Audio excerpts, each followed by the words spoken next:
అధికారంలోకి రావడమే మహిళలను అడ్డం పెట్టుకొని ఈ కూటమి ప్రభుత్వం అధికారంలోకి వచ్చింది.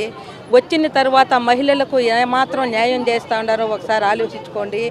ఎక్కడ రాష్ట్రం మొత్తం ఒక్క చోట కాదు, గుంటూరు కావచ్చు, విశాఖపట్నం కావచ్చు, విజయవాడ కావచ్చు, మన చిత్తూరులో కూడా కావచ్చు. చిత్తూరులో ప్రత్యేకంగా చెప్పాలంటే ఒక 2-3 నెలలకు ముందు రిసోర్స్ పర్సన్ అంటారు, ఆర్పీ మున్సిపాలిటీలో ఒక ఆర్పీగా పనిచేసే ఆమె ఏదో వాళ్ళ పర్సనల్ విషయాలు మాట్లాడుకునే దానికి నువ్వేదో మాట్లాడినావు, మా ఎమ్మెల్యేని ఏదో తిట్టినావు అనే ఉద్దేశంతో గవర్నమెంట్ ఆఫీస్లో, మున్సిపల్ ఆఫీస్లో 15 మంది తెలుగుదేశం పార్టీ మహిళలు దూరి ఆమెను విచక్షణాయుతంగా జుట్టు బట్టి లాగి బట్టలు చింపి కొట్టితేనే ఈ కూటమి ప్రభుత్వం ఏమీ పట్టించుకోలే.